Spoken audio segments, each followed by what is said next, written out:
Hello नमस्कार दोस्तों, मैं आप सभी का स्वागत करता हूं अपने YouTube channel study world for exams में। आज हम डिस्कस करने वाले हैं करंट अफेयर के कुछ महत्वपूर्ण क्वेश्चन जो आगामी सभी एक दिवसीय परीक्षाओं के लिए बहुत ही महत्वपूर्ण हैं। और इससे पहले भी 50 करंट अफेयर्स का वीडियो, 50 क्वेश्चन का वीडियो इससे पहले भी मैंने डिस्कस किया है, तो वो वीडियो और ये वीडियो भी आप देख लीजिए, जिससे आपके महत्वपूर्ण करंट अफेयर तैयार हो जाएंगे। आइए आज की वीडियो की शुरुआत कर लेते हैं बिना किसी देरी के।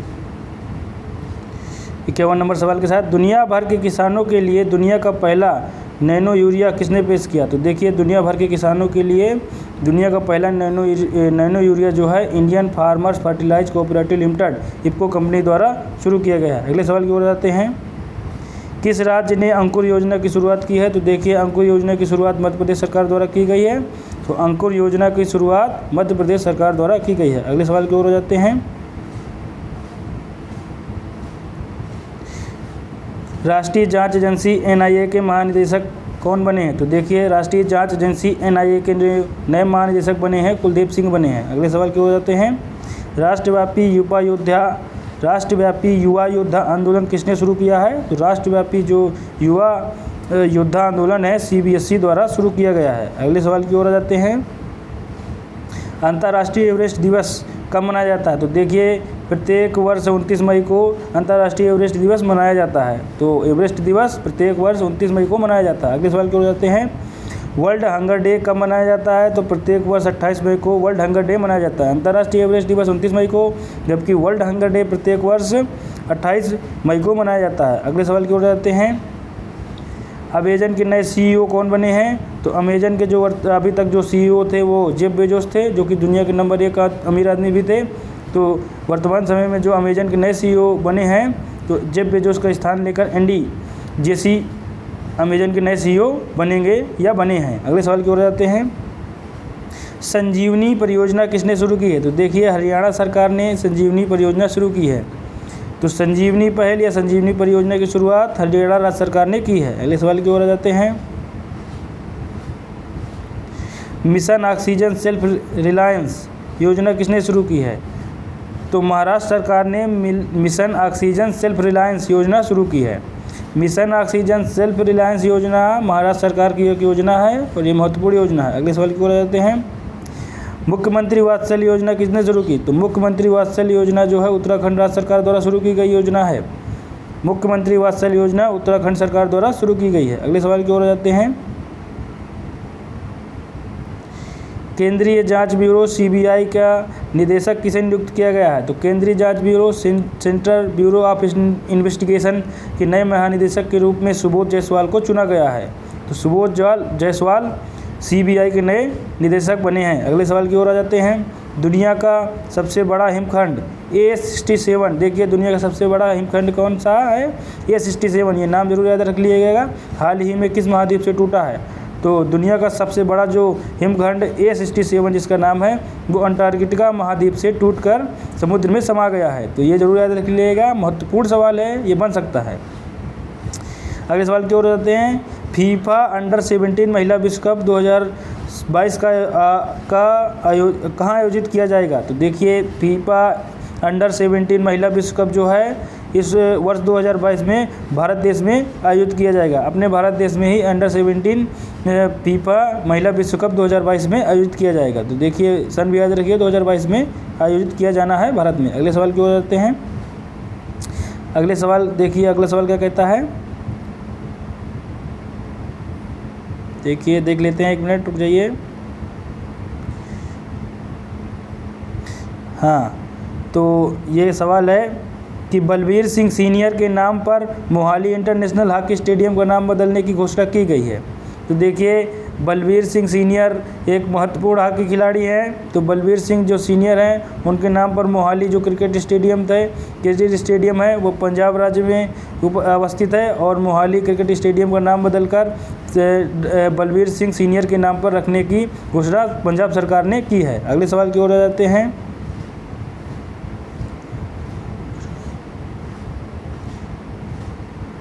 केन्या की पहली महिला मुख्य न्यायाधीश कौन बनी है? तो देखिए, केन्या देश की जो पहली महिला मुख्य न्यायाधीश, उस देश में पहली बार कोई महिला मुख्य न्यायाधीश बनी है केन्या देश में, तो उनका नाम है मार्था कूम। मार्था कूम जो है केन्या देश की पहली महिला मुख्य न्यायाधीश बनी है। अगले सवाल की ओर जाते हैं।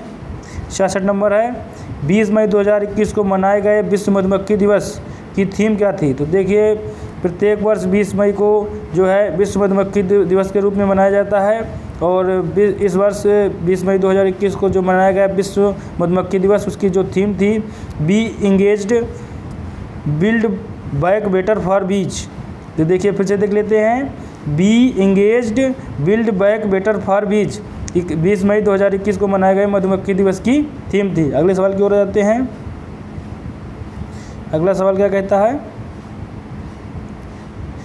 आयुष घर द्वार कार्यक्रम किसने शुरू किया है? तो देखिए, आयुष घर द्वार जो कार्यक्रम शुरू किया गया है हिमाचल प्रदेश सरकार द्वारा शुरू किया गया है। तो आयुष घर द्वार कार्यक्रम किसने शुरू किया है? हिमाचल प्रदेश सरकार द्वारा शुरू किया गया कार्यक्रम है। सीनियर महिला क्रिकेट टीम की मुख्य कोच कौन बना है? तो देखिए, जो सीनियर महिला क्रिकेट टीम है भारत की, उसके जो मुख्य कोच बने हैं रमेश पोवार। रमेश पोवार जो है सीनियर महिला क्रिकेट टीम के मुख्य कोच बने, जबकि सीनियर पुरुष क्रिकेट टीम के जो कोच हैं वो रवि शास्त्री हैं। अगले सवाल की ओर जाते हैं। अगला सवाल देख लेते हैं क्या कहता है। 15 मई 2021 को मनाए गए अंतर्राष्ट्रीय परिवार दिवस की थीम क्या थी? तो देखिए, प्रत्येक वर्ष 15 मई को अंतर्राष्ट्रीय परिवार दिवस मनाया जाता है, और इस वर्ष जो अंतर्राष्ट्रीय परिवार दिवस मनाया गया उसकी थीम थी परिवार एक नई तकनीकी। तो इस बार की जो थीम थी परिवार और नई तकनीकी, जो अंतर्राष्ट्रीय परिवार दिवस 15 मई को मनाया गया उसकी थीम है परिवार और नई तकनीकी। अगले सवाल की ओर जाते हैं। 12 मई 2021 को मनाए गए अंतर्राष्ट्रीय नर्स दिवस की थीम क्या थी? तो देखिए, 12 मई को प्रत्येक वर्ष अंतर्राष्ट्रीय नर्स दिवस मनाया जाता है, तो इस वर्ष की जो अंतर्राष्ट्रीय नर्स दिवस की थीम थी, nurse a voice to lead a vision for future health care. Nurse a voice to lead a vision for future health care, ये जो थीम है अंतर्राष्ट्रीय नर्स दिवस की इस वर्ष की थीम है। अगले सवाल की ओर जाते हैं। किसने मोबाइल ऐप दोस्त फॉर लाइफ लॉन्च किया है? तो देखिए, केंद्रीय माध्यमिक शिक्षा बोर्ड CBSE द्वारा दोस्त for life mobile app launch किया गया है। तो दोस्त फॉर लाइफ मोबाइल ऐप केंद्रीय माध्यमिक शिक्षा बोर्ड CBSE द्वारा लॉन्च किया गया है। अगले सवाल की ओर जाते हैं। 71 नंबर सवाल है। 72 नंबर सवाल है, 9 मई 2021 को मनाए गए विश्व प्रवासी पक्षी दिवस की थीम क्या थी? यह क्या है? तो देखिए, 9 मई 2021 को मनाए गए विश्व प्रवासी पक्षी दिवस की जो थीम है, sing fly solar like a bird. तो sing fly solar like a bird, यह जो थीम है 9 मई 2021 को मनाए गए प्रवासी पक्षी दिवस की थीम है। अगले सवाल की ओर जाते हैं। पत्रकारों के लिए गोपबंधु संपादिका स्वास्थ्य बीमा योजना किसने शुरू किया है? तो देखिए, जो पत्रकारों के लिए गोपबंधु संपादिका स्वास्थ्य बीमा योजना जो शुरू की गई है, ओडिशा राज्य सरकार द्वारा शुरू की गई एक महत्वपूर्ण योजना है। तो पत्रकारों के लिए गोपबंधु संपादिका स्वास्थ्य बीमा योजना जो है ओडिशा राज्य सरकार द्वारा शुरू की गई योजना है। देखिए, संपादिका नहीं है, वो संबंधिका योजना है। तो गोपबंधु संबंधिका स्वास्थ्य बीमा योजना ओडिशा सरकार द्वारा चालू की गई महत्वपूर्ण योजना है। अगले सवाल की ओर जाते हैं। 3 मई 2021 को मनाए गए विश्व प्रेस स्वतंत्रता दिवस की थीम क्या थी? तो देखिए, 3 मई को जो इस वर्ष विश्व प्रेस स्वतंत्रता दिवस मनाया गया है उसकी जो थीम रखी गई है, information as a public good. तो देखिए, information as a public good 3 मई 2021 को मनाए गए प्रेस स्वतंत्रता दिवस की थीम रही है। अगले सवाल की ओर जाते हैं। ये महत्वपूर्ण थीम है, इसको याद कर लीजिएगा, किसी भी परीक्षा में ये बन सकता है सवाल। अगले सवाल की ओर जाते हैं। अंतर्राष्ट्रीय श्रमिक दिवस कब मनाया जाता है? तो देखिए, प्रत्येक वर्ष 1 मई को अंतर्राष्ट्रीय श्रमिक दिवस के रूप में मनाया जाता है। यह श्रमिकों को समर्पित दिवस है। तो अंतर्राष्ट्रीय श्रमिक दिवस जो है 1 मई को प्रत्येक वर्ष मनाया जाता है। अगले सवाल की ओर जाते हैं। 2020 में तीसरा सबसे बड़ा सैन्य खर्च करने वाला देश कौन है? तो देखिए, साल 2020 के आंकड़ों के अनुसार जो है अपने सैन्य खर्चों में तीसरा स्थान किसने प्राप्त किया है? तो भारत तीसरे स्थान पर अपने सेना पर खर्चा करता है। देखिए, भारत ने इस 2020 साल में 20 वर्ष में जो है 2020 वाले साल में जो है कितने रुपए खर्चे किए हैं? तो $72.9 बिलियन का खर्च किया है सेना के ऊपर।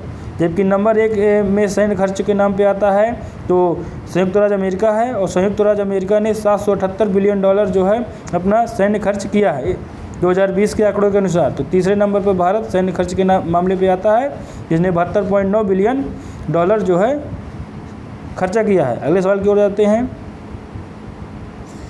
द लिविंग माउंटेन पुस्तक के लेखक कौन है? तो देखिए the living mountain Amitabh Ghosh जो महत्वपूर्ण लेखक हैं उनके द्वारा लिखी गई पुस्तक है। तो एक ही बहुत ही शानदार और जानदार लेखक हैं अमिताभ घोष, और इनको जो है साल 2020 में ज्ञानपीठ पुरस्कार भी मिला था अंग्रेजी भाषा के लिए, और इसलिए ये लेखक महत्वपूर्ण हो जाते हैं। उनकी पुस्तक जरूर याद रखिएगा, द लिविंग माउंटेन नामक पुस्तक अमिताभ घोष द्वारा लिखित पुस्तक है। अगले सवाल की ओर जाते हैं।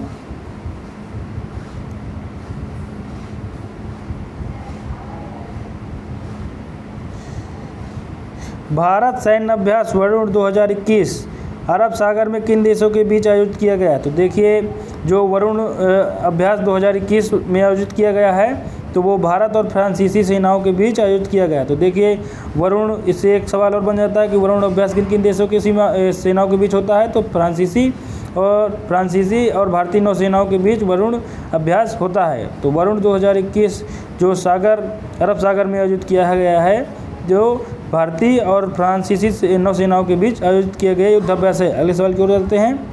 अगला सवाल देख लेते हैं क्या कहता है।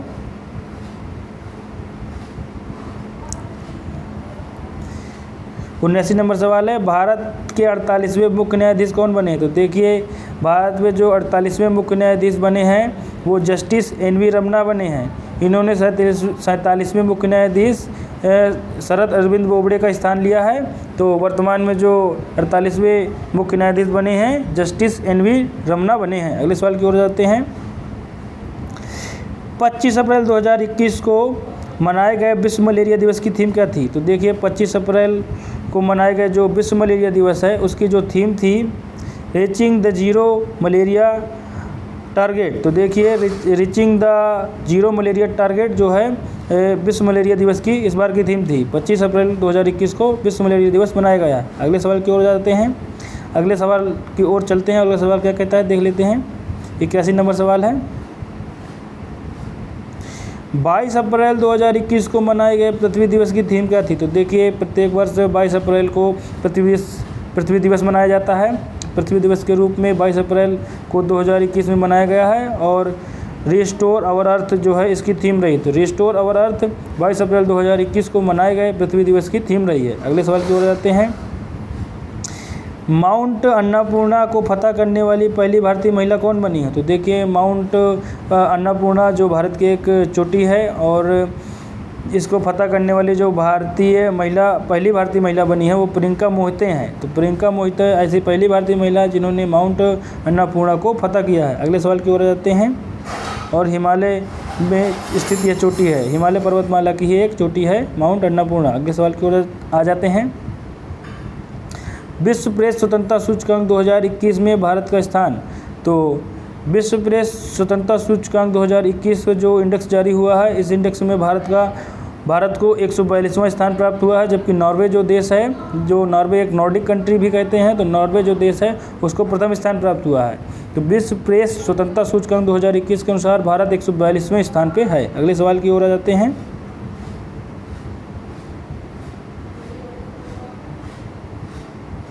अगला सवाल देख लेते हैं।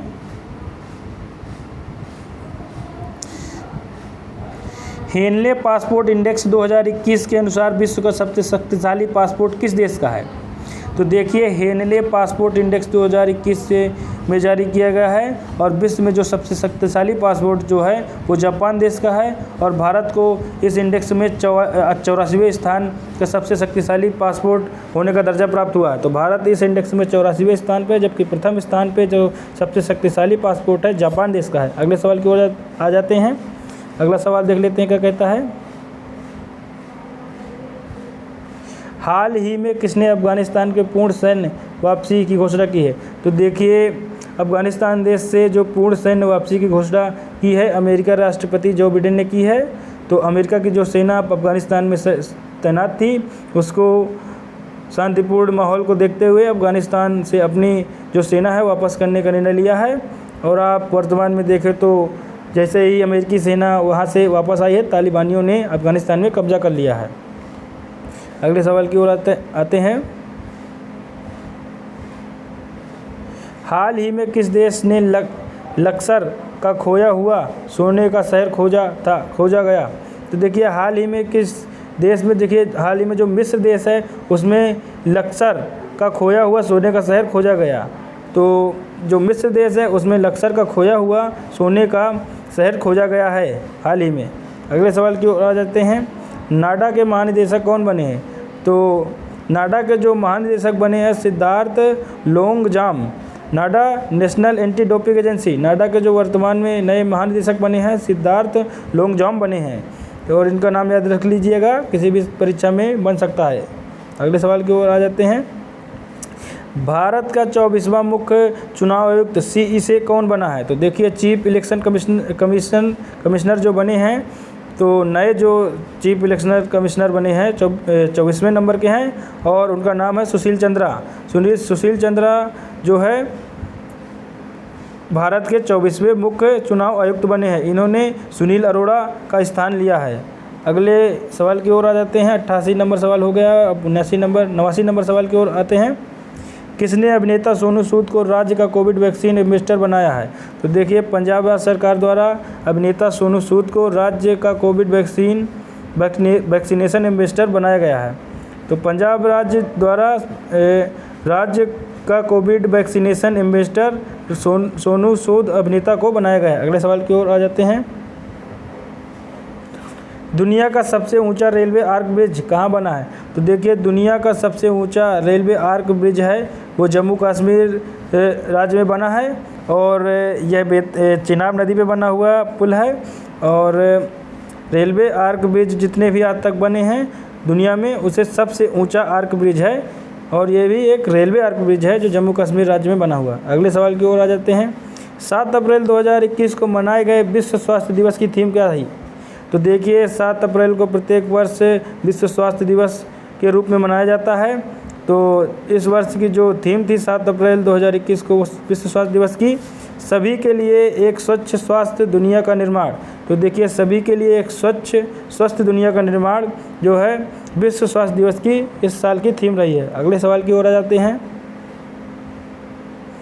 92 नंबर सवाल है। पुस्तक Manohar Parrikar brilliant mind simple life के लेखक कौन है? तो देखिए मनोहर पर्रिकर जो हाल ही में कुछ दिनों पहले इनका निधन भी हो गया है और गोवा के जो मुख्यमंत्री भी कुछ दिनों तक रहे हैं। तो पुस्तक Manohar Parrikar brilliant mind simple life के जो लेखक हैं नितिन गोखले द्वारा लिखित गई ये पुस्तक है। 93 नंबर सवाल पे आ जाते हैं। डिजिट इंश्योरेंस ने किसको अपना ब्रांड एम्बेसडर बनाया है? तो डिजिट इंश्योरेंस ने विराट कोहली को अपना नया ब्रांड एम्बेसडर बनाया है।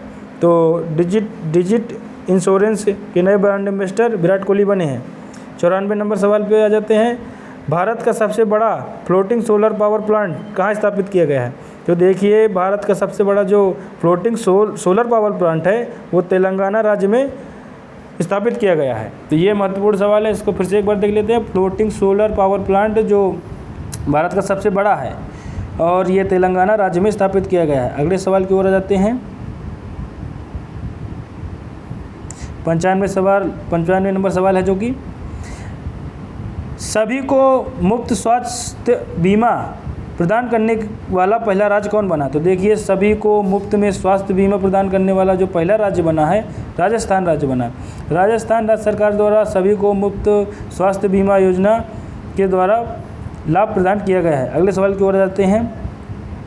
पहला पूर्ण विद्युतीकरण भारतीय रेलवे जोन कौन बना है? तो देखिए ये जो पूरा का पूरा जोन है पूर्णतः विद्युतीकृत भारतीय रेलवे जोन है। तो इसका नाम है पश्चिम मध्य रेलवे। जो पश्चिम मध्य रेलवे है वो पूर्णतः विद्युतीकृत भारतीय रेलवे जोन बना है। अगले सवाल की ओर आ जाते हैं।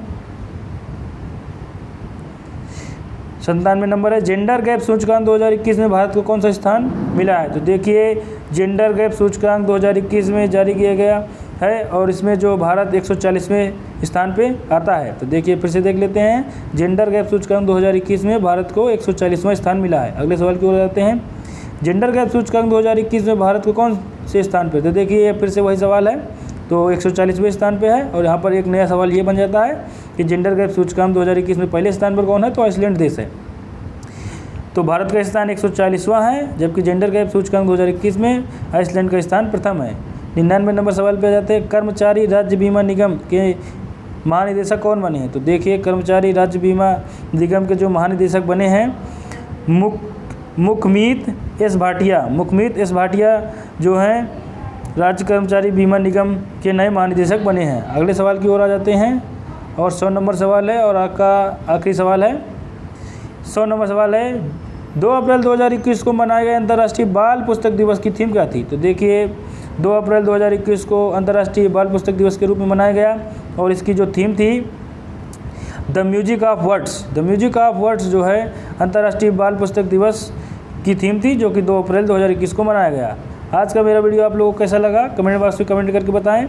अब अगर वीडियो आपको पसंद आया है तो अपने दोस्तों के साथ शेयर भी करें और चैनल को सब्सक्राइब करें। सब्सक्राइब करने के साथ ही बेल आइकन को जरूर प्रेस करें ताकि मेरे नेक्स्ट वीडियो का अपडेट आप तक जरूर पहुँचे। तब तक के लिए स्वस्थ रहिए, व्यस्त रहिए, मस्त रहिए। नमस्कार दोस्तों।